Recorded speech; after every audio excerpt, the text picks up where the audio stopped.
Assalamualaikum Femirsa, kali ini kita akan menyimak kisah tentang perjalanan spiritual seorang pendeta yang menemukan kebenaran dalam Islam setelah lama bergelut dengan keraguan dan pencarian jawaban atas ajaran agama yang ia yakini. Namun sebelum itu, saya sangat berterima kasih kepada yang sudah like dan subscribe, semoga bisa membahagiakan orang tua dan masuk surga. Tuliskan sholawat kepada Nabi kita di kolom komentar, karena sesungguhnya, Allah dan malaikatnya juga bersholawat kepadanya. Kehidupan di Salem yang bersalju semakin sibuk ketika musim Natal tiba, dengan jalanan dipenuhi lampu-lampu hias yang berkilauan dan orang-orang sibuk membawa hadiah.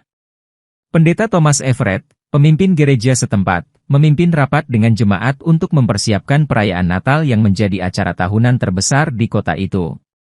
Perayaan tersebut didukung oleh sumbangan melimpah dari jemaat dan pemerintah lokal, termasuk bantuan dari seorang donatur besar yang memiliki peternakan babi di Cina.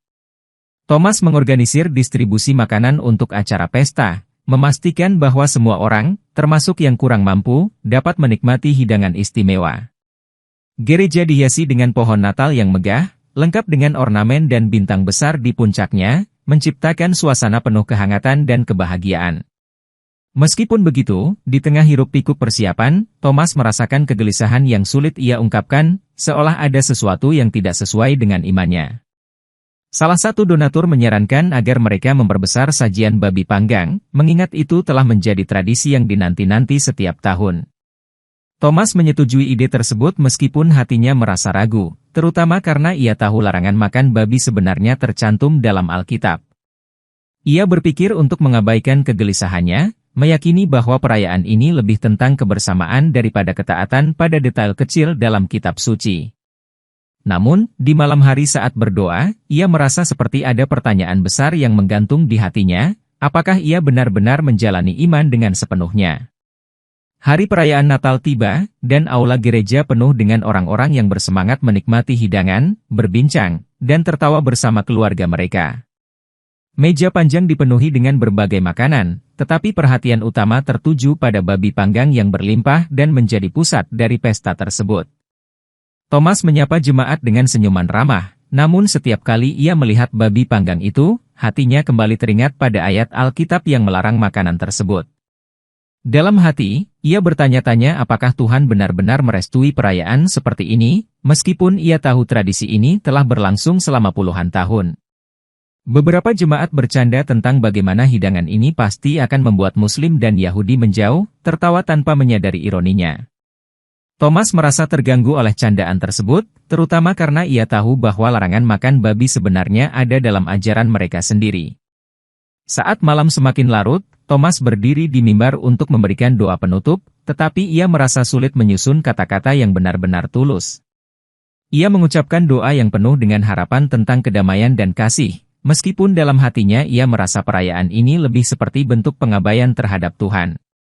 Setelah acara selesai, Thomas duduk sendirian di bangku gereja, merenungkan kontradiksi antara tradisi dan ajaran yang sebenarnya. Ia mulai merasa bahwa ada sesuatu yang harus ia pelajari lebih dalam, sebuah kebenaran yang mungkin telah lama ia abaikan. Di minggu berikutnya, Thomas mengadakan pertemuan santai dengan beberapa pendeta dari kota lain untuk membahas acara Natal dan kehidupan gereja. Dalam percakapan itu, ia mengangkat isu tentang larangan makan babi dalam Alkitab, yang membuat beberapa pendeta tertawa kecil. Salah satu dari mereka berkata bahwa larangan tersebut sudah tidak relevan lagi karena umat Kristen hidup di bawah kasih karunia, bukan hukum. Namun, Thomas merasa argumen tersebut terlalu sederhana, terutama karena banyak perintah lain dalam Alkitab tetap dianggap penting. Ia membandingkan larangan makan babi dengan larangan mencuri, bertanya-tanya mengapa umat Kristen memilih untuk mengabaikan satu perintah tetapi menaati yang lain. Pendeta lain mencoba menjelaskan bahwa tradisi adalah bagian dari budaya, bukan semata-mata masalah teologis, tetapi penjelasan itu tidak memuaskan Thomas. Percakapan tersebut akhirnya berubah menjadi diskusi ringan, namun di dalam hati, Thomas merasa semakin bingung tentang posisinya dalam iman. Ia mulai berpikir bahwa mungkin ada sesuatu yang lebih besar yang telah dilewatkan oleh gereja selama ini, sesuatu yang ia belum pahami. Setelah pertemuan selesai, salah satu pendeta mendekatinya dan berkata bahwa pertanyaannya adalah tanda dari iman yang terus berkembang. Kata-kata tersebut menghiburnya sedikit, tetapi tidak cukup untuk meredakan kegelisahan yang terus tumbuh di hatinya. Dalam salah satu khotbah mingguan, Thomas memutuskan untuk berbicara tentang pentingnya ketaatan kepada Tuhan melalui perintah-perintah yang tercantum dalam Alkitab. Ia menyampaikan bahwa banyak perintah dalam kitab suci yang telah diabaikan, termasuk larangan makan babi, yang menjadi bagian dari diskusi itu. Khotbah ini menimbulkan reaksi beragam di antara jemaat, sebagian setuju, tetapi sebagian lainnya merasa tidak nyaman dengan topik tersebut. Seorang jemaat mengangkat tangan dan menyatakan bahwa tradisi Kristen lebih penting daripada mengikuti perintah yang tidak relevan. Thomas mencoba menjelaskan bahwa ketaatan adalah bentuk cinta kepada Tuhan, sama seperti seorang anak yang menaati orang tuanya. Namun, beberapa jemaat mulai mempertanyakan motif Thomas, merasa bahwa ia terlalu fokus pada hal-hal yang mereka anggap sepele. Perdebatan pun memanas, dan suasana gereja yang biasanya penuh kedamaian berubah menjadi diskusi yang emosional. Thomas merasa tertekan, tetapi ia tetap teguh pada keyakinannya bahwa perintah Tuhan tidak boleh diabaikan begitu saja. Setelah kebaktian berakhir, beberapa jemaat mendekatinya untuk memberikan dukungan, meskipun mereka juga kebingungan dengan arah pembicaraannya. Thomas pulang dengan perasaan campur aduk, sadar bahwa perjalanan untuk menemukan kebenaran mungkin akan mengubah segalanya dalam hidupnya. Thomas memutuskan untuk mendalami Alkitab dengan tekun, membaca setiap ayat yang berhubungan dengan hukum Tuhan dan perintah tentang makanan. Ia menemukan bahwa larangan makan babi jelas tercantum dalam Perjanjian Lama, yang menyebutkan bahwa babi adalah binatang najis dan tidak layak untuk dimakan. Namun, ketika ia beralih ke Perjanjian Baru, ia menemukan tafsir yang dianggap menghapus larangan tersebut, tetapi ia merasa ada inkonsistensi dalam penafsiran itu. Thomas menyadari bahwa banyak jemaat, bahkan dirinya sendiri, telah mengabaikan ajaran-ajaran penting hanya karena lebih nyaman mengikuti tradisi. Ia merenungkan bagaimana umat Kristen sering menekankan kasih dan iman, tetapi mengesampingkan aspek ketaatan yang juga ditekankan dalam kitab suci. Selama berhari-hari, ia menghabiskan waktu di ruang kerjanya dengan meneliti bahasa asli Alkitab, mencoba memahami makna mendalam dari teks tersebut. Thomas mulai mencatat pertanyaan-pertanyaan yang muncul di benaknya, seperti mengapa Tuhan memberikan perintah yang kemudian dianggap tidak relevan. Ia merasa semakin gelisah karena penelitiannya menunjukkan bahwa Tuhan tidak pernah mencabut larangan makan babi dalam Perjanjian Lama. Temuannya memperkuat keyakinannya bahwa ada banyak ajaran yang telah diabaikan oleh gereja modern, yang membuatnya merasa kecewa sekaligus penasaran. Dalam doanya, Thomas meminta petunjuk dari Tuhan, berharap mendapatkan jawaban yang jelas untuk kebingungannya. Untuk memahami lebih dalam, Thomas memutuskan untuk mempelajari bahasa asli Alkitab, seperti Ibrani dan Yunani, yang menjadi dasar teks-teks suci tersebut. Ia menemukan bahwa kata asli untuk babi dalam bahasa Ibrani tidak hanya merujuk pada babi hutan, tetapi semua jenis babi tanpa pengecualian. Penemuan ini membuatnya mempertanyakan cetakan-cetakan modern Alkitab, yang tampaknya menyesuaikan teks dengan interpretasi tertentu. Ia mencoba berdiskusi dengan para ahli teologi, tetapi kebanyakan dari mereka menyatakan bahwa hal ini tidak lagi relevan dalam konteks kekristenan modern. Thomas merasa bahwa jawaban-jawaban tersebut lebih berfokus pada pembenaran tradisi daripada upaya memahami maksud asli Tuhan. Ia kemudian merenungkan bagaimana Tuhan memberikan hukum kepada manusia sebagai bentuk cinta, dan bagaimana ketaatan adalah respons terbaik dari cinta tersebut. Pemahaman ini membawanya kepada analogi sederhana. Seorang anak yang mencintai orang tuanya akan menunjukkan cinta itu melalui ketaatan, bukan pembangkangan. Namun, ia merasa frustrasi karena umat Kristen cenderung menyanyikan lagu-lagu pujian tentang menyenangkan Tuhan, tetapi tidak pernah benar-benar melakukan perintahnya. Thomas mulai merasa bahwa agama yang ia jalani mungkin telah kehilangan esensinya, tergantikan oleh tradisi yang lebih menekankan kesenangan manusia. Ia bertanya-tanya apakah Tuhan sebenarnya menginginkan umatnya untuk mematuhi hukumnya atau hanya mengikuti perasaan mereka sendiri. Thomas mencoba menjelaskan kegelisahannya kepada jemaat melalui analogi sederhana dalam salah satu khotbahnya. Ia berkata bahwa hubungan manusia dengan Tuhan seharusnya seperti hubungan seorang anak dengan ayahnya, yang penuh cinta dan penghormatan. Jika seorang anak mencintai ayahnya, ia akan berusaha untuk mematuhi setiap perintah yang diberikan, bukan hanya melakukan apa yang ia sukai. Thomas menggarisbawahi bahwa perintah Tuhan dalam Alkitab seharusnya tidak diperlakukan sebagai pilihan, melainkan sebagai kewajiban yang penuh makna. Ia menambahkan bahwa lagu-lagu pujian yang menyatakan, "Menyenangkanmu, Tuhan," akan menjadi kosong jika tidak disertai dengan tindakan nyata.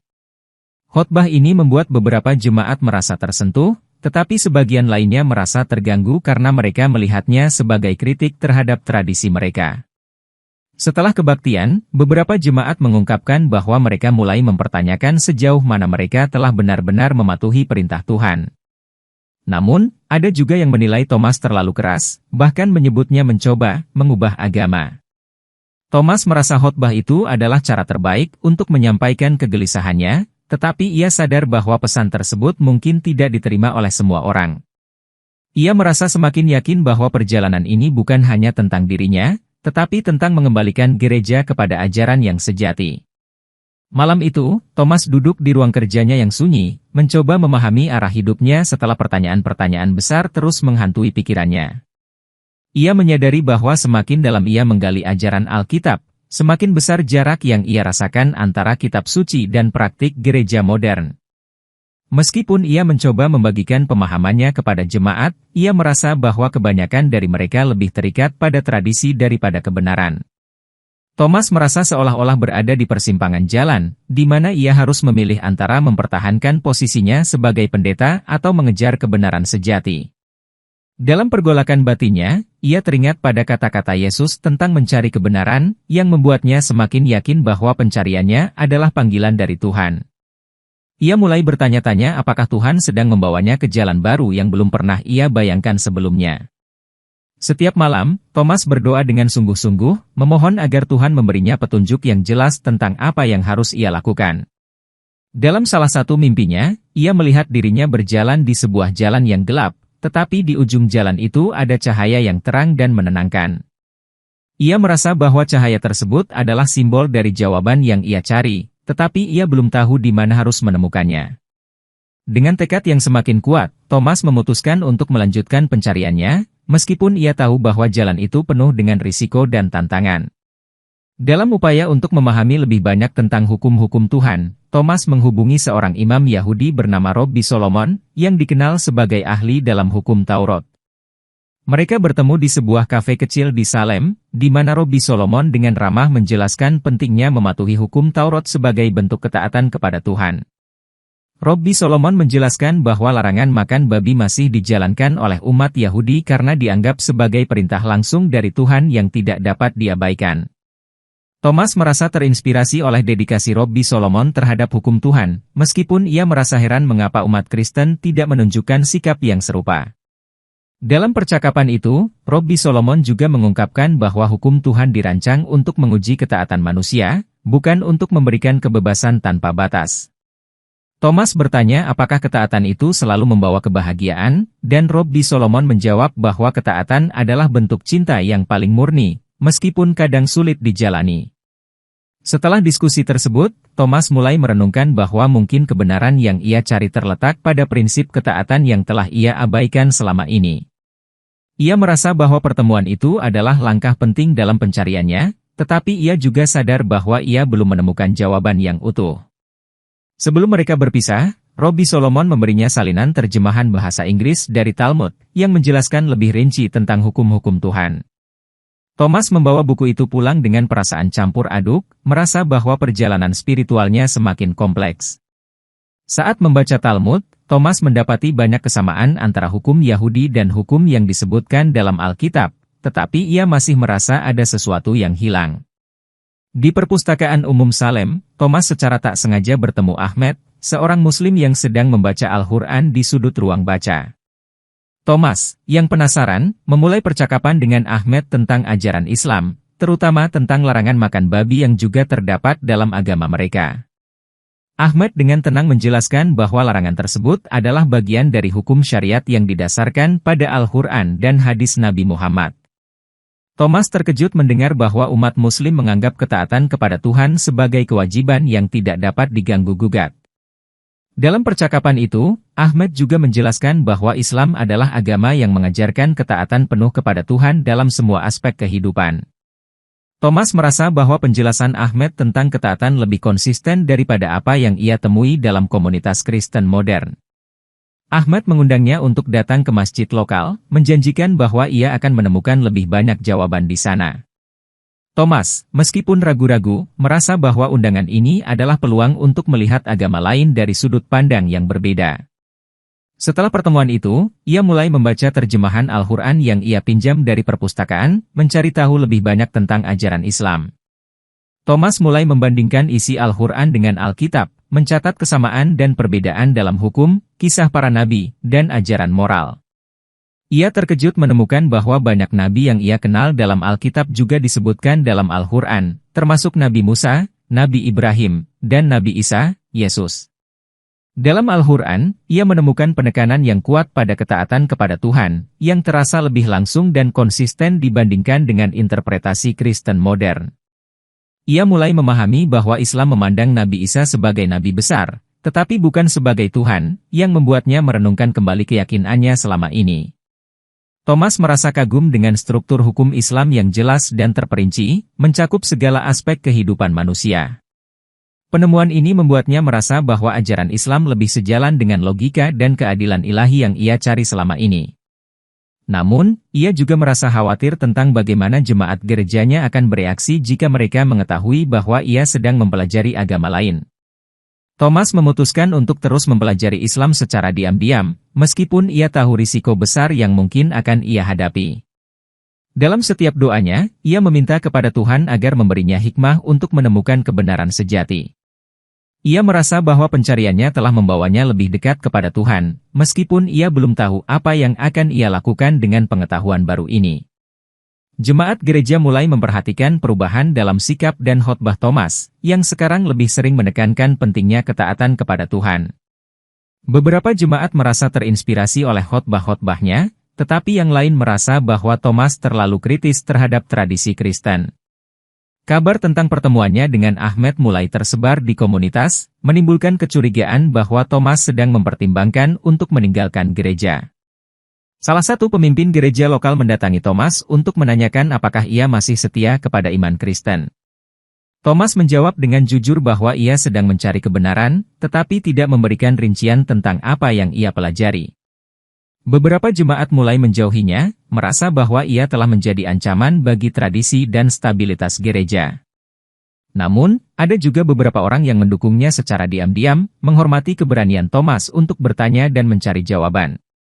Thomas merasa terisolasi dari komunitas yang telah menjadi keluarganya, tetapi ia tetap teguh pada keyakinannya untuk mengejar kebenaran.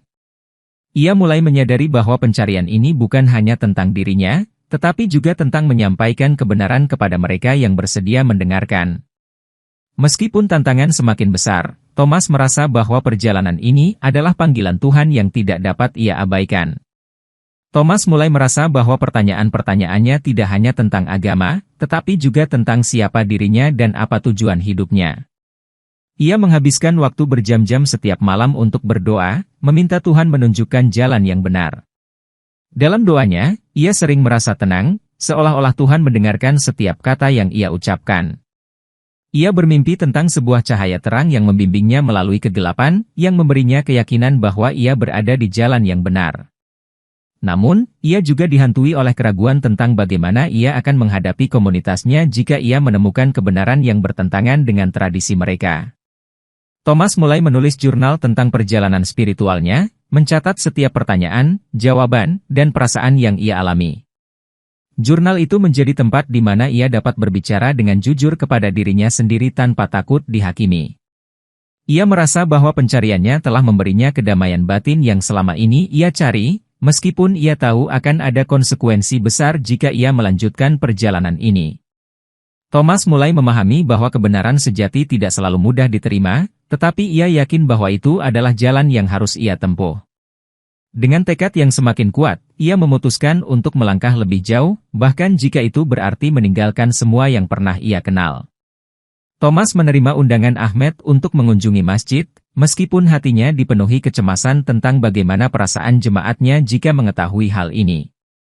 Pada hari yang telah ditentukan, Thomas datang ke masjid lokal di Salem, disambut dengan senyuman ramah dari Ahmed dan komunitas Muslim lainnya. Ia memperhatikan suasana masjid yang sederhana tetapi penuh ketenangan, jauh berbeda dari kemegahan gereja yang biasanya ia pimpin. Ketika sholat dimulai, Thomas merasa terpesona melihat keselarasan gerakan para jamaah, yang semuanya tunduk dalam sujud kepada Tuhan. Setelah sholat, Ahmed memperkenalkannya kepada beberapa jamaah, yang dengan ramah berbicara tentang pentingnya tauhid dalam Islam. Salah satu jamaah menjelaskan bahwa setiap tindakan seorang Muslim, termasuk makan, bekerja, dan beribadah, adalah bentuk ketaatan kepada Allah. Thomas merasa kagum dengan kesederhanaan dan kedalaman keimanan yang ditunjukkan oleh komunitas Muslim tersebut. Saat diskusi berlanjut, ia mendengar kisah-kisah tentang bagaimana Islam mengubah hidup mereka menjadi lebih bermakna dan terarah. Sebelum pulang, Ahmed memberinya sebuah buku kecil tentang dasar-dasar Islam dan sebuah salinan Al-Quran terjemahan, mendorongnya untuk terus mempelajari. Thomas pulang dengan perasaan damai, tetapi juga dengan lebih banyak pertanyaan di benaknya, terutama tentang konsep Tuhan dalam Islam. Dalam pertemuan berikutnya dengan Ahmed, Thomas bertanya tentang pandangan Islam terhadap Nabi Isa, karena ini adalah topik yang paling relevan baginya sebagai seorang pendeta. Ahmed menjelaskan bahwa Nabi Isa dihormati dalam Islam sebagai salah satu nabi besar, yang diutus untuk membawa risalah Tuhan kepada umat manusia. Thomas terkejut mengetahui bahwa dalam Al-Quran, Nabi Isa disebutkan memiliki mukjizat seperti menyembuhkan orang sakit dan membangkitkan orang mati, tetapi bukan sebagai Tuhan. Ahmed menjelaskan bahwa Islam menolak konsep Trinitas dan menegaskan bahwa Tuhan itu satu, tanpa sekutu atau perwujudan dalam bentuk apapun. Penjelasan ini membuat Thomas merenungkan kembali ajaran gerejanya, terutama tentang keilahian Yesus yang seringkali sulit ia pahami sepenuhnya. Ia mulai berpikir bahwa pandangan Islam tentang Yesus lebih sederhana tetapi tetap menghormati perannya sebagai utusan Tuhan. Dalam percakapan itu, Ahmed juga menyebutkan bahwa Islam mengajarkan bahwa semua nabi membawa pesan yang sama, menyembah Allah yang satu dan menjalani hidup yang benar. Thomas merasa bahwa pandangan ini lebih konsisten dengan logika dan kesaksian Alkitab tentang ketaatan Yesus kepada Tuhan. Namun, ia juga merasa berat hati untuk mempertimbangkan bahwa pandangan ini mungkin lebih mendekati kebenaran daripada apa yang selama ini ia yakini. Setelah percakapan itu, Thomas merasa bahwa ia harus mempelajari lebih banyak lagi untuk memahami siapa Nabi Isa sebenarnya dalam pandangan semua agama. Pergulatan batin Thomas mencapai puncaknya ketika ia mulai mempertanyakan apakah ia masih bisa melanjutkan tugasnya sebagai pendeta sambil mencari kebenaran yang semakin menjauh dari ajaran gerejanya. Jemaat mulai menyadari bahwa khotbah-khotbahnya kini lebih sering menyinggung tentang ketaatan kepada Tuhan daripada tradisi gereja. Salah satu anggota Dewan Gereja menghadapinya dan bertanya apakah ia masih setia kepada ajaran Kristen, membuat Thomas semakin tertekan. Di tengah tekanan ini, ia merasa kehilangan identitas, seolah-olah ia berada di antara dua dunia yang tidak sepenuhnya ia pahami. Namun, dalam saat-saat krisis ini, ia merasa lebih dekat kepada Tuhan, seperti ada cahaya yang membimbingnya untuk terus melangkah maju. Ia mulai berpikir bahwa pencarian kebenaran ini mungkin adalah ujian dari Tuhan untuk menguji sejauh mana ia bersedia mengorbankan kenyamanan demi menemukan kebenaran. Thomas mulai menjauh dari beberapa kegiatan gereja, menghabiskan lebih banyak waktu untuk membaca Al-Quran dan buku-buku tentang Islam. Meskipun ia tahu bahwa tindakannya ini akan menimbulkan kecurigaan, ia merasa bahwa ia tidak bisa lagi mengabaikan pertanyaan-pertanyaan yang terus menghantui pikirannya. Dalam doanya, ia memohon kekuatan kepada Tuhan untuk membuat keputusan yang benar, bahkan jika itu berarti meninggalkan kehidupan yang telah ia jalani selama ini. Thomas merasa bahwa ia berada di ambang keputusan besar, yang akan mengubah seluruh arah hidupnya. Dengan tekad yang semakin kuat, Thomas mulai membaca Al-Quran secara mendalam, mencatat setiap ayat yang berbicara tentang ketaatan, keadilan, dan kasih sayang Tuhan. Ia merasa bahwa pesan Al-Quran sangat jelas dan langsung, berbeda dengan kompleksitas interpretasi yang sering ia temui dalam Alkitab. Thomas terpesona dengan konsep tauhid, yang menekankan bahwa Tuhan adalah satu dan tidak ada yang sebanding dengannya. Ia juga menemukan bahwa Al-Quran memuat panduan hidup yang sangat rinci, mencakup tidak hanya ibadah tetapi juga hubungan manusia dengan sesama dan lingkungan. Semakin ia membaca, semakin ia merasa bahwa Islam adalah agama yang tidak hanya logis, tetapi juga sangat praktis untuk dijalani. Dalam salah satu malam yang tenang, Thomas membaca ayat tentang pentingnya mencari kebenaran dan merasa seolah-olah Tuhan sedang berbicara langsung kepadanya. Ayat-ayat tentang Nabi Isa dalam Al-Quran membuatnya merenungkan kembali bagaimana ia memahami Yesus selama ini, dan ia mulai merasa bahwa pemahaman barunya lebih masuk akal. Thomas juga terkesan dengan kisah-kisah para nabi dalam Al-Quran, yang semuanya mengajarkan pesan yang sama, menyembah Allah yang satu dan menjalani hidup yang benar. Ia merasa bahwa pencariannya selama ini telah membawanya kepada titik ini, di mana ia harus memutuskan apakah ia akan menerima kebenaran yang ia temukan. Dalam doanya malam itu, Thomas berkata dengan tulus kepada Tuhan bahwa ia siap menerima apapun kebenaran yang diberikan kepadanya, meskipun itu berarti meninggalkan segalanya. Setelah berminggu-minggu bergulat dengan dirinya sendiri, Thomas akhirnya sampai pada kesimpulan bahwa Islam adalah jalan yang paling masuk akal dan konsisten dengan kebenaran yang ia cari. Ia merasa bahwa ajaran Islam tentang tauhid, ketaatan, dan cinta kepada Tuhan lebih dekat dengan apa yang selama ini ia rindukan dalam imannya.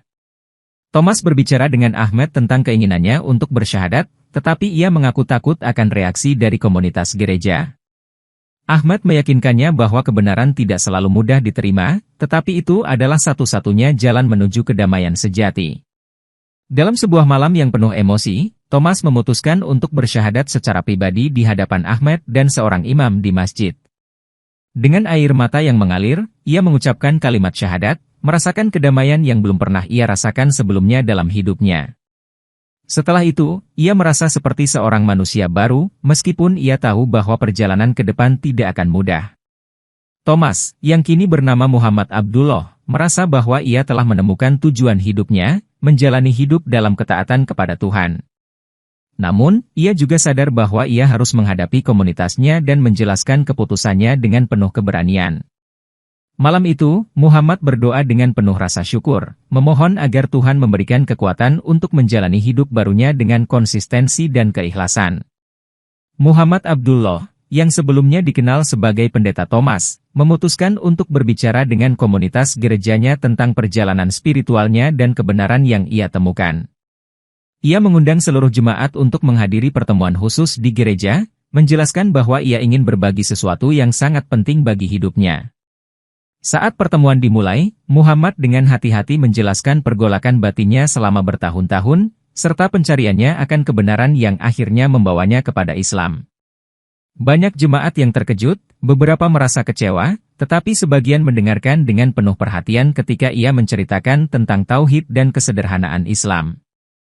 Muhammad juga menjelaskan bahwa keputusannya bukan karena ia meninggalkan iman, tetapi karena ia merasa bahwa Islam adalah penyempurnaan dari iman kepada Tuhan.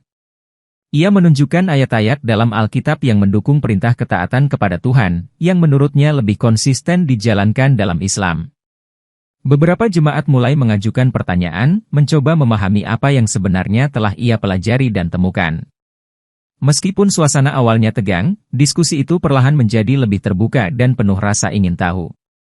Muhammad menutup pertemuan dengan mengatakan bahwa ia tidak memaksa siapapun untuk mengikuti jalannya, tetapi ia mendorong mereka untuk mencari kebenaran dengan hati yang tulus. Malam itu, ia merasa bahwa meskipun sulit, kejujurannya telah membuka pintu bagi banyak orang untuk mempertimbangkan pertanyaan yang selama ini mereka abaikan. Dalam kebaktian terakhirnya sebagai pendeta, Muhammad berdiri di depan jemaat dengan keberanian untuk menyampaikan keputusan akhir yang telah ia buat.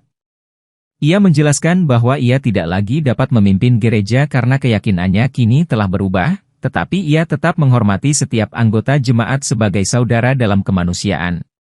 Jemaat terbagi dalam emosi mereka, ada yang menangis, ada yang marah, tetapi ada juga yang mendekati mimbar untuk memeluknya dengan penuh pengertian.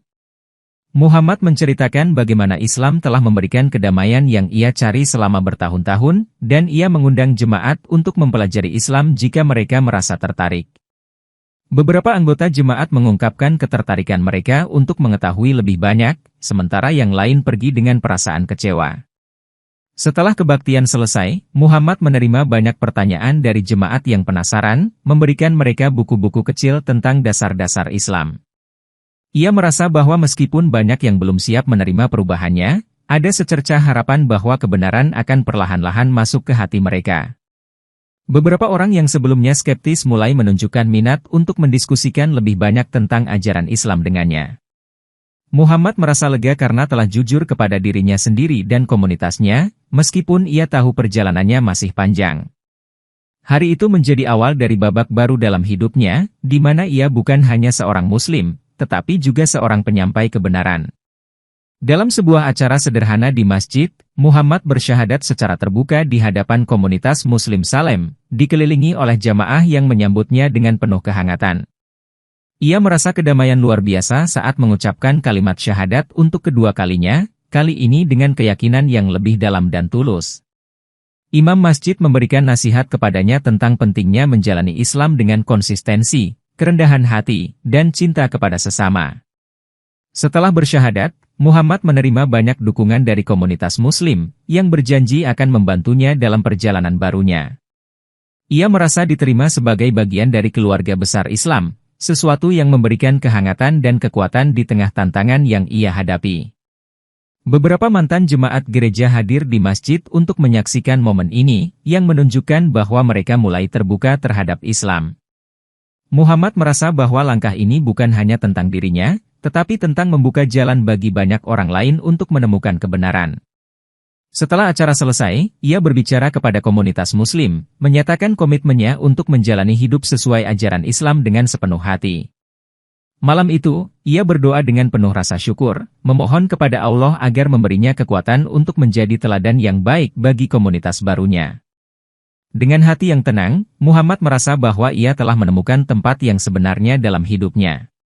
Setelah Muhammad meninggalkan gereja, banyak jemaat yang tetap mengingat khotbah-khotbah terakhirnya dan mulai mempertanyakan keyakinan mereka sendiri. Seorang anggota gereja yang dulu sangat skeptis mulai membaca Al-Quran yang ia temukan di perpustakaan, mencoba memahami apa yang telah Muhammad sampaikan. Gereja perlahan berubah menjadi tempat diskusi yang lebih terbuka, dengan beberapa anggota memulai kelompok studi untuk mempelajari Islam dan Alkitab bersama-sama. Pemimpin gereja yang baru mencoba menjaga tradisi, tetapi tidak dapat mengabaikan dampak besar yang ditinggalkan oleh Muhammad. Sebagian jemaat mulai mengunjungi masjid, berbicara dengan komunitas Muslim, dan menemukan perspektif baru tentang Tuhan dan kehidupan. Muhammad tetap menjaga hubungan baik dengan beberapa jemaat yang menghormati keputusannya, membantu mereka memahami Islam tanpa memaksa. Sebuah seminar lintas agama diadakan di gereja, di mana Muhammad diundang untuk berbicara tentang perjalanannya menuju Islam. Seminar ini menarik perhatian banyak orang di Salem, membuka dialog yang sebelumnya tidak pernah terjadi antara komunitas Kristen dan Muslim. Gereja tidak lagi hanya menjadi simbol tradisi, tetapi juga tempat di mana pencarian kebenaran dapat dimulai bagi banyak orang. Muhammad merasa bahwa meskipun ia telah meninggalkan gereja, ia tetap berkontribusi pada perubahan positif di dalamnya. Beberapa anggota gereja yang pernah menghadiri khotbah-khotbah Muhammad mulai tertarik untuk mendalami Islam, merasa bahwa banyak hal yang ia sampaikan masuk akal. Mereka mulai berdiskusi secara terbuka dengan Muhammad tentang ajaran Islam, mengajukan pertanyaan-pertanyaan mendalam tentang Tauhid dan Nabi Isa. Muhammad menjawab pertanyaan-pertanyaan mereka dengan sabar, menunjukkan bukti-bukti dari Al-Quran dan Alkitab yang mendukung pandangannya. Semakin banyak jemaat yang mulai membaca Al-Quran, bahkan ada yang menghadiri sholat di masjid untuk melihat bagaimana umat Muslim beribadah. Dalam sebuah diskusi kelompok, beberapa anggota jemaat secara terbuka menyatakan bahwa mereka ingin bersyahadat dan memeluk Islam. Muhammad terharu melihat bahwa keputusannya telah menginspirasi banyak orang untuk mempertimbangkan Islam sebagai jalan hidup mereka. Sebuah pertemuan khusus diadakan di masjid, di mana beberapa anggota gereja secara resmi menyatakan syahadat mereka di hadapan komunitas Muslim. Acara tersebut menjadi momen yang menggetarkan hati, menandai perubahan besar dalam kehidupan banyak orang di Salem. Muhammad merasa bahwa perjuangannya tidak sia-sia, karena kebenaran yang ia cari kini telah mengubah hidup banyak orang lainnya. Komunitas Kristen dan Muslim di Salem mulai hidup dengan lebih damai, saling menghormati, dan saling mendukung dalam pencarian kebenaran. Dalam sebuah acara besar di masjid, lebih dari 20 mantan jemaat gereja yang terinspirasi oleh perjalanan Muhammad bersyahadat secara bersama-sama. Acara ini dihadiri oleh ratusan orang, termasuk beberapa pemimpin gereja yang ingin memahami lebih dalam tentang keputusan jemaat mereka. Imam masjid memimpin acara dengan penuh hikmah, menjelaskan arti syahadat dan komitmen yang menyertai pernyataan tersebut. Muhammad berdiri di samping mereka, memberikan dukungan dan rasa bangga kepada orang-orang yang telah memilih Islam dengan kesadaran penuh. Suasana di masjid dipenuhi dengan tangis haru dan kebahagiaan, menciptakan momen spiritual yang mendalam bagi semua yang hadir. Setelah syahadat massal, komunitas Muslim di Salem bertambah besar, menciptakan hubungan yang lebih kuat antara mereka dengan mantan jemaat gereja. Beberapa media lokal meliput acara tersebut, menjadikan kisah ini sebagai berita besar tentang kebangkitan spiritual di Salem. Muhammad merasa bahwa misinya untuk mencari dan menyampaikan kebenaran kini telah membawa hasil yang luar biasa. Ia tahu bahwa perjalanan ini bukan hanya tentang dirinya, tetapi juga tentang membawa cahaya kepada orang-orang yang membutuhkan. Acara tersebut menjadi titik balik besar, menciptakan harmoni yang belum pernah terjadi sebelumnya di Salem.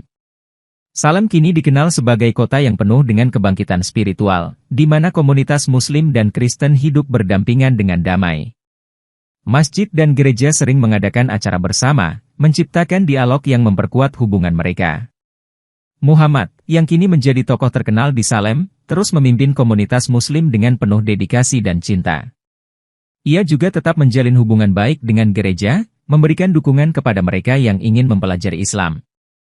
Jemaat yang bersyahadat merasa hidup mereka berubah menjadi lebih bermakna dan penuh kedamaian, seperti menemukan arah baru dalam hidup mereka. Muhammad terus berdakwah dengan cara yang lembut dan penuh hikmah, menjadikan Islam sebagai cahaya yang menarik bagi siapa saja yang ingin mendekat. Kota Salem, yang dulunya hanya dikenal dengan tradisi Kristennya, kini menjadi contoh harmoni lintas agama yang menginspirasi. Perjalanan Muhammad menjadi bukti bahwa pencarian kebenaran dapat mengubah hidup seseorang dan membawa dampak besar bagi komunitasnya. Dalam setiap doanya, Muhammad bersyukur kepada Allah karena telah memberikan petunjuk dan keberanian untuk mengikuti jalan yang benar. Cahaya Islam kini bersinar terang di Salem, membawa kedamaian, cinta, dan harapan bagi semua yang mencari kebenaran.